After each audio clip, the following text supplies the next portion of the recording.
All right, fellas, here we are back on our Pokemon Horizons episode. We've got ourselves episode 104, focusing on Ametio. Yes, okay. So I guess let's go ahead and take a look here at this episode. I think this is a pretty good one. I don't think it's a crazy episode, despite the fact that one of the best characters in the series is back. Spoiler alert. But we'll go ahead and take a look at it. So we open up with the thank you Cerulege. We can see Cerulege here cutting some wood, and Ametio is here. He looking pretty cool. All right, I'll be honest, but he's also looking pretty homeless. Yeah, I feel bad. Homie has probably not showered in a year. And then we actually get the intro from that, which was pretty quick, and it is what is its English name? I actually Charcadet's wish. So it then pans over. So we just completely go over. We just skip this, just straight up. We see Amethyst on an island, getting some berries, talking with looking at Cerulege cutting wood, and then the intro. I guess homie's on an abandoned island. That's about what we can make out of that. Then we get ourselves Ametio's mansion, or Hambur's mansion, however you want to say it. Saying this, we get Zircononia saying this is Master Ametio's house, saying that they'll be safe there and they can talk inside. Liko is a little bit concerned about going inside of Liko's concerned about going inside of Liko's house. Yes, Ametio's house, because it's Ametio's house. He's not home, breaking and entering basically. Said don't worry about that, and that his father, which was Director Crave, said that we could use the place however they want to. So it is cool to see that they are bringing back Crave a little bit more. We did see initially that like he was initially the boss of Freed and whatnot when he was a researcher, but since then it's kind of been put to the sidelines because of Spinel, and was even put to the sidelines even when Gibeon was a major player, right? At least for a little while. But I guess he's pretty much kind of back in action. So they say he's concerned for Ametio's safety, and then we also see this great picture, which, by the way, Director Crave, complete simp. My God. Who puts the okay? Look, I get it. It's your wife, and not only is it your wife, it's your dead wife. But that's a massive picture, just straight up on the wall. You know what? It's a little bit odd to me, but okay. So we get ourselves some nice little food, and Didi being very nice, of course. The immense of Mount Kenmori 1 year ago shook up our organization. Spinel took over from Master Gibeon, and now the explorers and Exceed are just puppets dancing to his will. Spinel is he's playing it up. Like he knows what he is doing. He's got himself basically an army of explorers and amazing researchers. And we'll kind of see a little bit more of that a little bit later. And we can see Charcadet riding Terapagos, the little stallion. Love that. Master Hamburg covertly ordered for us to take on the duty of searching for Master Ametio. He's the only one who can oppose Spinel. I'm my only assumption on why they specifically have so much faith in Ametio is just because that he was the one that always opted to go against the grain and fight Spinel, or oppose his decision, stuff like that, right? Especially in the actual final battle with Gibeon Zygarde and whatnot, and also because he's gonna plan on uh giving Ametio that white Zygarde, right? Or at least the Zygarde cube. So Liko asks where Ametio is now, and they have no idea. They even call him the estate for clues, and they say that he's got to be hiding somewhere, and could think of any likely places. And so Liko just starts to go about thinking about it, saying that they've been enemies before, but Ametio has approved of her. That's very particular wording for things that I'm not really gonna go into, but I'm sure it's just a sub thing. I think most people can kind of get what I'm going at there, but it anyway, moving on. Please give us your thoughts. If you were a Master Ametio, where do you think you'd go? If I was Ametio, and then she looks towards his pictures. We have seen these pictures before a while ago. We have obviously seen Ametio's house. I believe we had saw it last when Zircononia actually talked with Hamber about the Zygarde cell and Zygarde cube. So I know we had also seen it before that as well, and a little bit of Ametio's mother as well. Saying this Charcadet is his Cerulege, and says that apparently his father was so busy that Ametio spent all of his time with Charcadet, and it was an irreplaceable partner. Obviously, makes the most sense. Again, it makes a lot of sense. And Liko now having her own Charcadet, I want to go into it a little bit more later. If I remember, I hope I do. I could go into it now. I may as well go into it now. Liko having a Charcadet, and Kid Ametio here having a Charcadet, and then of course modern Ametio having a Cerulege. There has always been a link between Ametio and Liko, mostly just as like a dynamic, like whether they were rivals or friends or just people who happen to always be around each other, whatever you want to really call it. They have always been like two characters that have been really like close with each other in one way or another. And they've always tried to illustrate that in the form of just like talking interactions, team ups, stuff like that. And now there is actually a more physical link between that, with them both having the same evolutionary line of Pokemon, with Liko having a Charcadet and Ametio having a Ceruledge, and obviously previously having had a Charcadet, which you can see in the little picture here. So I honestly, despite the fact that obviously Charcadet could be its own nice individual member of Liko's team, at least as is right now, just right now, mostly for this episode and like having been for a little bit, like as an introduction to this kind of episode, Charcadet is mostly used as a link, just to like link together between Liko and Ametio, less so as like an individual Pokemon. And I think that is fine. I think Charcadet will gain its own little personality. It already has its own personality, but it'll gain its own like little way of being different and unique to itself later on in the series, probably in a few episodes, if you get anything. But as it is right now, at least in this episode especially, it is acting as a major link between Liko and Ametio. And we'll see that a lot later. So she points out that the woman on the stairwell was Ametio's mother. Well, Zerk points out that it was his mother, and she acknowledges that, saying that she had died in an accident when Ametio was young. I am very curious to see how this happened. There obviously, like, not all shows are going to give you some hints here and then follow through with them, unless you're like Attack on Titan or something. But them mentioning that his mother simply died in an accident, I have a feeling eventually, given all of the like slow build up towards like the final fight, eventually with like Exceed and whatnot, I really do feel that we're gonna have something where it's going to be revealed that Spinel or someone or some third party that ends up coming in later was actually the one that kind of orchestrated Ametio's mother's death. Of course, she could have. I don't exactly remember what the way they said she died was, but they could have also said, even if it was like an illness or something, whatever it was, it could have easily been orchestrated by a person. Would they do it? I think so, because considering they did show obviously the death of Gibeon and Lucius, and even Ristle, right? I mean, Ristle just straight up died. Like the before Gibeon and Lucius, a good while before that. So I really do think that they could show us, not show us her death, obviously, but show us like, or imply how she was actually killed. Or I guess, killed may be strong considering, again, died in an accident. But you get my point, right? I think we might see something later on that kind of explains that, but they also could just end up not following through with that. It might just not even be an important story detail. And they do kind of just go away from that, and Liko asks where the pictures were taken. And there is this little beach island here, and an Exceed factory. So we actually do get to see Director Crave again. Not even a director anymore. He's more like foreman. Foreman Crave says he remembers they're going there on a family outing. The one time you did anything you might call an outing, he was the one who took photos. They asked where it was, and he says he'll send them a message. But we do get a knock at the door, and he says they'll send it later. And Spinel walks in, of course. Says, "Excuse me, Director Spinel, what brings you all the way out here? I was wondering what you were doing and figured I'd stop by to see you while I was here on inspection." So he just drops in. It's obviously Spinel knows something's up. I mean, Spinel has been like, there's been a lot of episodes where it's gotten to the end of it and it's just been like, oh, Spinel was watching the entire time. Like, bruh, okay, sure. So this guy's clearly he's clearly in the know of a lot of what's currently happening. So he's probably suspicious. And so he goes to walk away, but then Crave asks the Strong Spheres, are they actually? Gets cuts off, worry not. I think everything is proceeding smoothly. And we see Chinchino and Crave's worried looks. So obviously everyone is suspicious of how these Strong Spheres work. Everyone is anyone with a brain is quite worried about them and how they're going to affect everything. And well, Speedle, obviously, he's never going to care. It's all according to plan for him.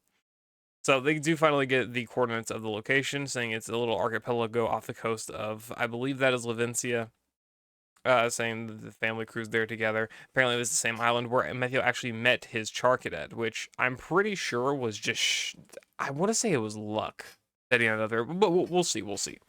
And so Liko says Ametio sincerely cherishes that place. If Spinel was after him, he'd want to be, and he'd be in danger no matter where he went. They should go check it out. So I mean, her logic is sound. Protagonist energy, but her logic is sound on it. I mean, it kind of makes sense. But at the same time, you know, I feel like if Ametio really wanted to look, or Spinel wanted to really look for Ametio, a lot of the first places he would check would be obviously his immediate places that he would go to, like, you know, bases, HQ, house, stuff like that. But then after that, it would be places that he's got a link to, which would probably be a lot of the places in his photos. I don't know how after a year he hasn't ever been found, or, well, found specifically where he is now.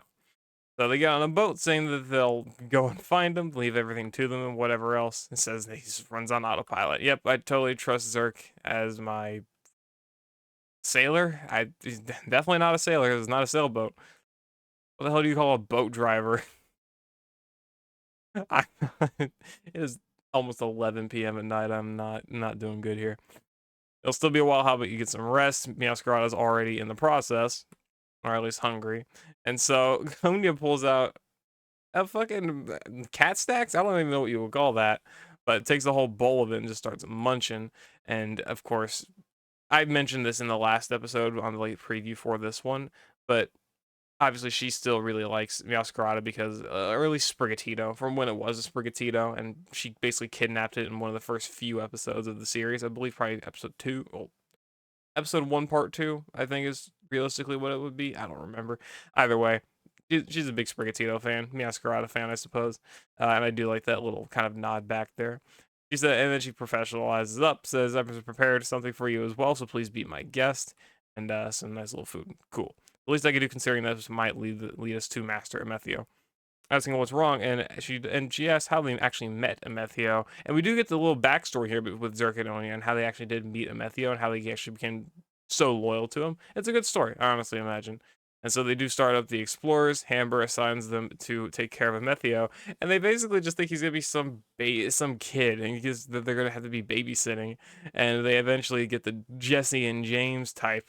They are very Jesse and James esque, but they get the full on idea here that they could just basically watch over him and eventually get the fortune of Gibeon, which is pretty funny. By the way, something odd to me here is that Gibeon is I guess it's I guess it was never hidden from the public that Gibeon was the CEO of Exceed.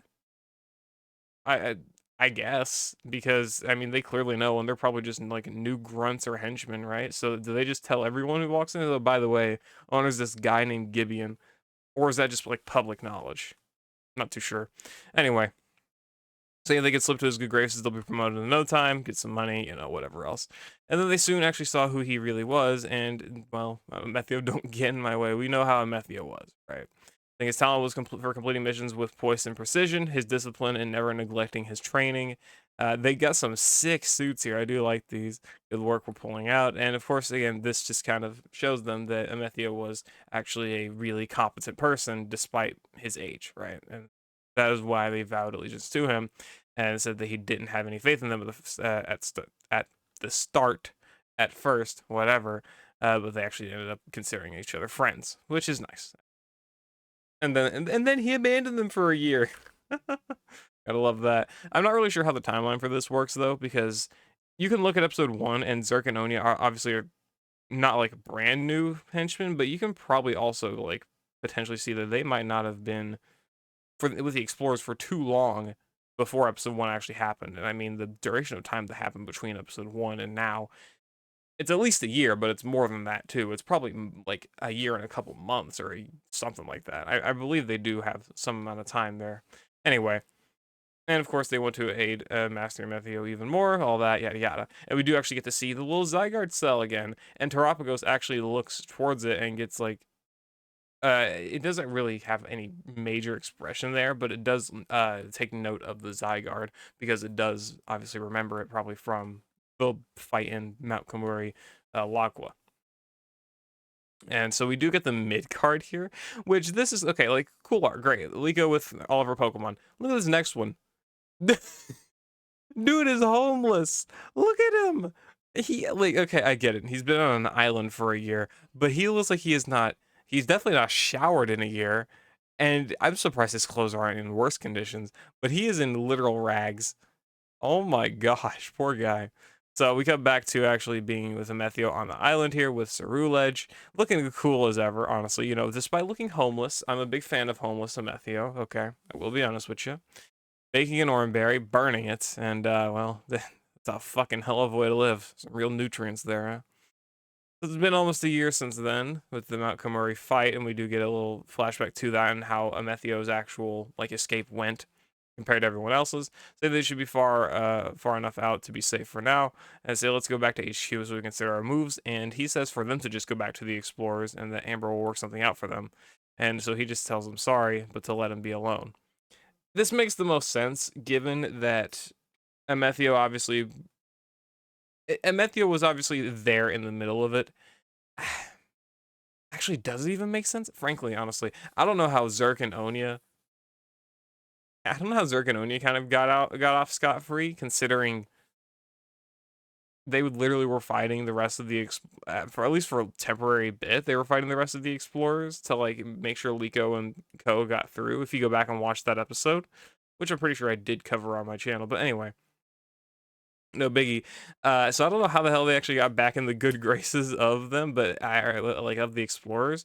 But at least here, them knowing like Amethyl being gone could have like played something into that, just because him being gone means that they've got other tasks. You know, they're the guy that they follow is gone, so now they can go back to actually being regular explorers, doing whatever they want for the act for like Spinel and crew, whatever. You know, could kind of make some sense. So I guess it kind of makes a bit more sense on why they got off, scot free from basically opposing their prior bosses. But Amethyst, obviously, that he kind of made that possible. So he is now on the run. Obviously, they say we see some more explorers here saying, "Stop! You're with Amethyst, right? You're coming with us." He goes and just hits them with a psycho cutter and dips. I don't know how that affects the Mighty Anna, but sure, fair enough. And ends up running away. So he is on the run completely. He does grab his submarine and he ends up, I guess, landing it, docking it on the island. From the looks of it, he looked pretty, not like panicked, but I mean, he looked like he was in a rush. So I don't even know if he fully intended to actually land on this island, which just so happened to also be the same island his family took like a trip on, right? I don't know. I don't know. I could be wrong about that, but it looks heavily implied for the most part that he did not mean to go here. But also, by the way, if you look in that background there, I should probably just enable my cursor for a quick second. Look at this Wingull.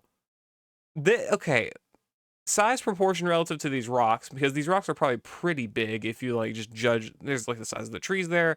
The rocks are a bit more in the foreground. So these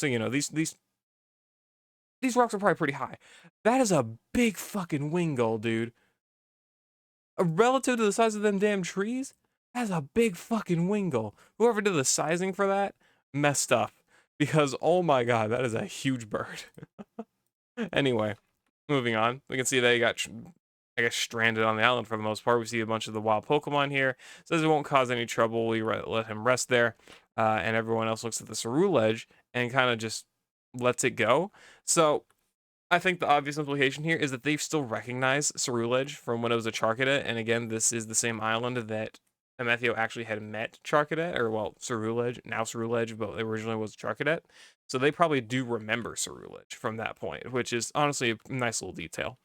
It looks like he tries making a raft or a shelter of some kind. His axe breaks. Good job, bud. Yeah, have you've got a Cerulege. I'd make best use of it as you can. Just being honest. And they kind of watch him struggle there for a little bit. Uh, but the Cerulege does actually end up gathering some berries for from the Pokemon in the not the forest. I guess it's a forest technically, but on the island as well.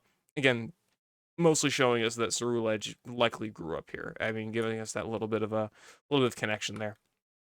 And so it kind of like the sky, it kind of ends up panning up into the sky and it fades to darkness. And then we get back to the modern day with the current Amethyst saying he couldn't save grandfather. And we do see Gibeon's like last words to Amethyst there: follow the path of your own beliefs. Those are the orders he gave him, but he does not know what he ought to seek, that he is gone and he can't rely on Hamber. Even Zerk and Onya, who are always near, couldn't even show his face to his own father, and that there's nobody left. So It seems like a lot of the characters, other than probably Roy for the most part, a lot of the characters ended up getting very, to be blunt, depressed after everything that happened on Mount Kumari, which makes sense. Yeah, makes sense. Liko especially, obviously, Liko, Orla, Molly, Murdoch, like all of these characters had the biggest impact because of the missing, like, disappearance of Freed, everything like that, right? Like all of that was a major effect on them. But you also get to see now Ametio, who literally saw his own grandfather die.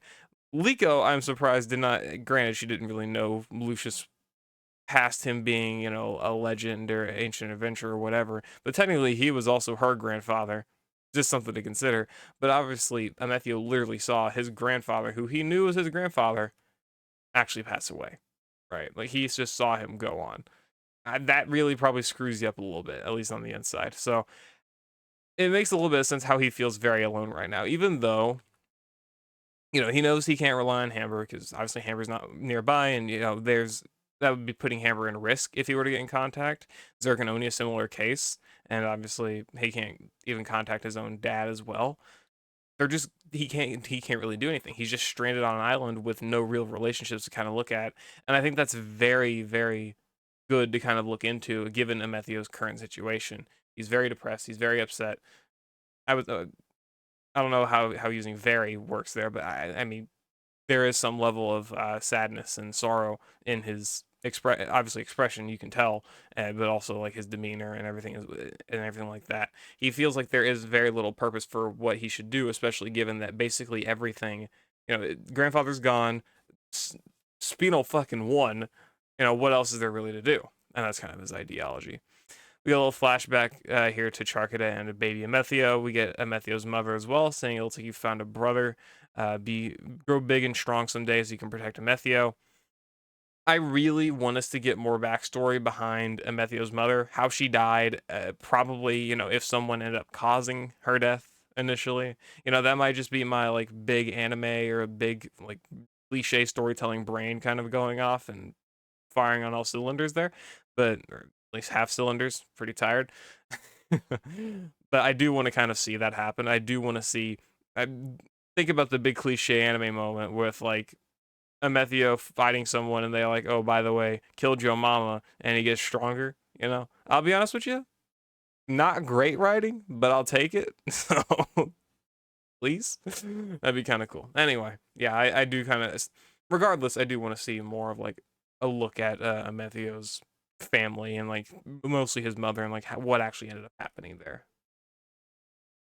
Moving on. We do get to see Cerulege here, just looking at Ametio. We could do, I love this style of art, by the way, where we get to see the character, and if they have like their hair over their eye, you get to also see their eye, or at least like the outline of their eye.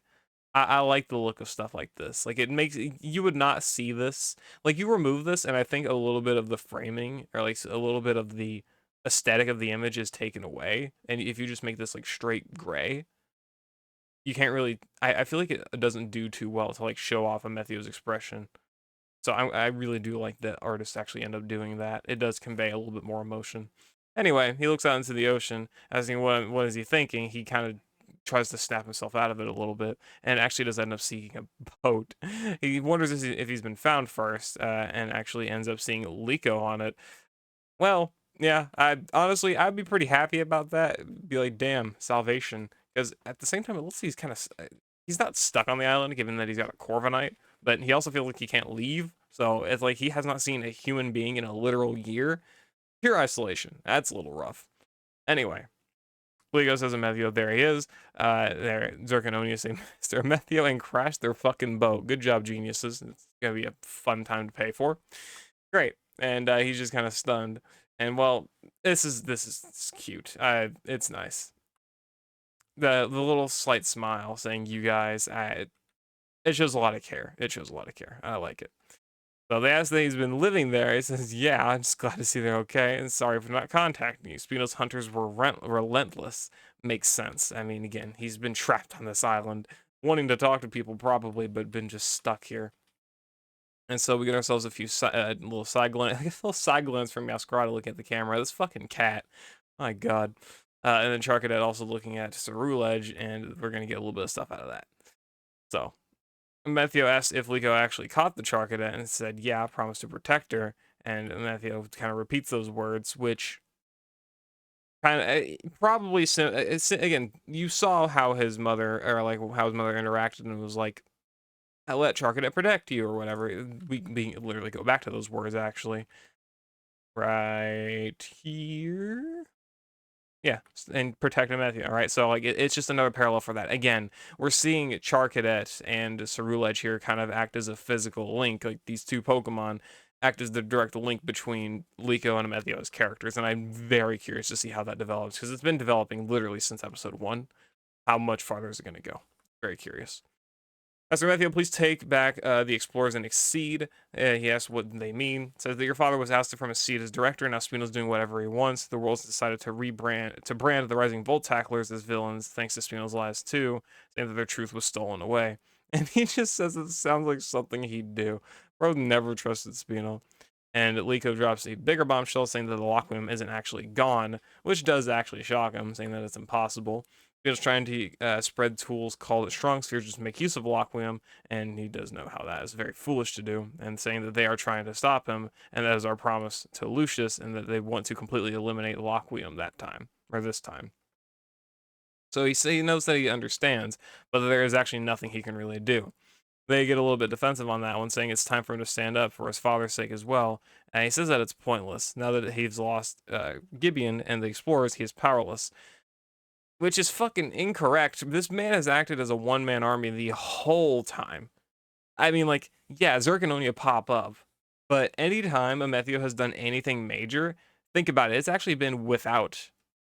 At least the most the two major times I can think of Ametio being like his own character, not like his own character, but because he's always been his own character, but like a character that has actually done something noteworthy and impactful. That sounds even worse. Whatever, you get what I mean. It's mostly been his fight, like fighting alongside the Rising Volt Tacklers. Like Zerg and Oni are great and all, but it's the fight with Liko against Gibeon, where after Florgato's evolution into Meowscarada, you can see Ceruledge and Meowscarada both fighting Zygarde. That was one of Gibeon's, or not Gibeon, that was one of Ametio's better moments, right? Like his more powerful moments. And also his fight with Freed against the Black Rayquaza. Again, pretty much completely without Zerkandonia. And the Explorers by extension. So I don't really get his logic there, but you know what? Can't really look too much into it. Makes sense how he's feeling. Anyway. So Liko repeats the same words, are you going to give up? Which is similar words to what he was saying to her back in the cave, which was, man, how long ago was this? I forget exactly what the context of this scene was. I know they had gotten lost in a forest, or had fallen in a cave in a forest, rather. I remember it was a great episode, though. I really like that interaction between them. But anyway, so you can't give up after hitting one stumbling block. She says that you're the one who taught her that, or that he was the one who taught her that. So he kind of just stares. Charcadet looks at Ceruledge and kind of shows a little fighting stance, and it ends up getting slashed by Ceruledge. Very, very, very mean. Okay, and so Charcadet does actually want to fight Ceruledge. Alright, I do apologize for the jump cut real quick, but I did have to go back and record this a while later. It is like the next day, but I wanted to go ahead and continue here. So we did see Ceruledge there, slight cut at Charcadet. Doesn't really want to fight, at least doesn't seem interested in it. And Ametio just says that you can't really expect to match Ceruledge's strength, so he doesn't really see the point in the fight. Liko just confronts him, saying that she wants him to actually battle her Charcadet. He's pretty much tells her there's no way that they can actually win, but I mean, she says won't know for sure unless they try. I'm pretty sure she knows that it's not going to win, but it's going to be more of an experience for Charcadet to learn from, less so than it is going to be like a fight that's capable of being won, right?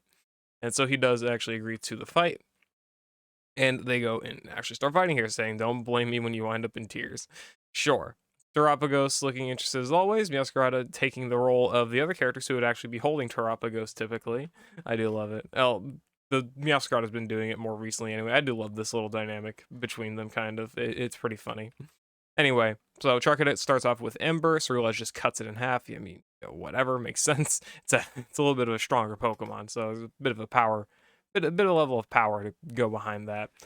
So she goes to tell Charcadet to get in close to Ceruledge. Ceruledge goes for Psycho Cutter, and he goes for the dodge, and it won't. It keeps going for the Psycho Cutter, so that Charcadet actually cannot end up getting close to Ceruledge. And Zerkanonia do point that out, saying that their size and power are worlds apart. Again, makes a lot of sense there. Liko says they still got options. Charcadet goes for a clear smog in order to put up a smog. Ametio does say that poison moves are not very effective on Ceruledge, but that the smog itself and the mist or fog, whatever, was more so the goal of Charcadet's move there, so they can actually get in, use Ember, and it does land an Ember, but, well, I say it lands, it misses an Ember because Ceruledge is gone. And then Ceruledge, using Phantom Force, comes in behind it and hits Charcadet to the ground.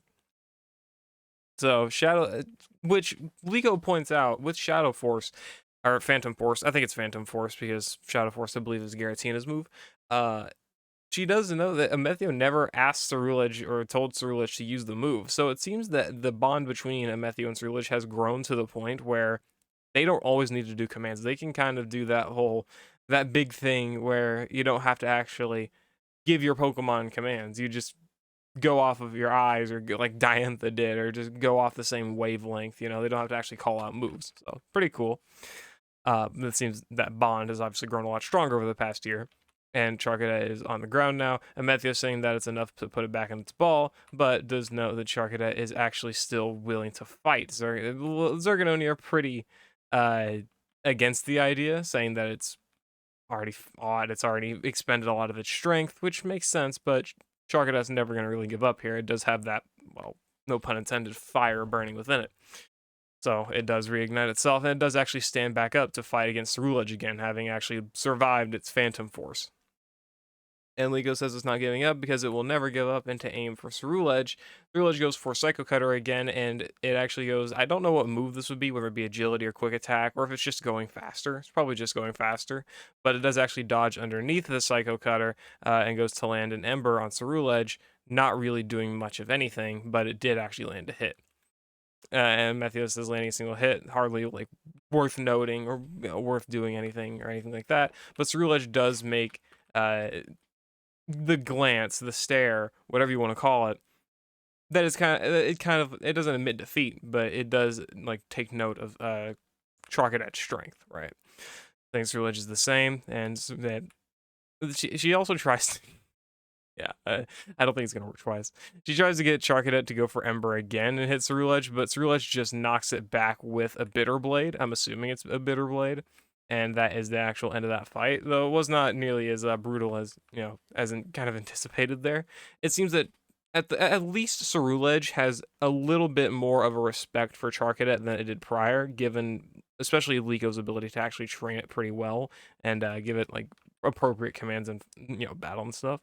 She says that it tried its best, and Ametio says it warns you, wouldn't have won, but again, that is not like the main goal of this fight. She tells Ametio thank you, and that she wanted for Charcadet, or Charcadet rather, wanted to just battle Ceruledge and didn't want to let it down, and that they'll be stronger next time they actually end up fighting. Which gives him a bit of a surprise, but I mean, by this point, this should be about what he expects. And again, it more so reinforces that link between them, that we're going to see a fight again between Charcadet and Ceruledge, whether it's going to be a Charcadet or if it's going to evolve into Armor Rouge or another Ceruledge, whatever it is, we're going to see that fight again happen. And again, it more so reinforces that future link that will continue to like develop between both Liko and Ametio's characters. It's good. They're not giving up, and Zerkanonia, but they can't go with each other. I mean, this is going back to what she had said earlier before the fight, not giving up. Obviously, Charcadet is a living example of that one who's not going to give up, who's going to keep trying, who's going to keep striving for better. And, well, that kind of resonates with Ametio there, and that was most of what he is kind of stunned about relating to that fight. He says that he cannot go with Zerkanonia, and that they are explorers, and there are moves that they can make from the inside that they can, that things that he cannot do, but they actually can, and that he'll start looking for something that he actually can do, which gives them a nice little cute expression, and they do agree with him, whatever. I'm very curious to see what happens, honestly. Like, they are probably going to be starting to make moves alongside Hamber. I really want to know what they're actually going to be doing. And then, of course, Ametio himself, he's going to start doing things, and we're going to see more of that. I'm very curious to see what they actually end up doing, though. So Zerk actually does give Ametio the Zygarde core, which has the Zygarde cell in it, saying it's from Hamber. His Zygarde cell is for him. So we're going to be seeing, yeah, he wants me to gather grandfather's Zygarde. I am very curious to see what happens here. This would be pretty fucking hype. I really think I would have liked the storyline a little bit better if the Black Rayquaza was actually with Freed the entire time, which we've confirmed pretty much now is not the case. And then Ametio gets the Zygarde, so it's like that lineage. It's not like the lineage stays the same because obviously Freed is not the one that's related to Lucius, but at the same time, if they do want to go that route, we could see Liko get the Rayquaza instead of both, instead of Roy or Alt, right? I'd be very curious, very curious. Either way, we're going to be seeing Ametio collecting some Zygarde cells. I do want to see if how he ends up getting potentially 10% Zygarde, and then up to 50%, up to 100%, and whatever else, right?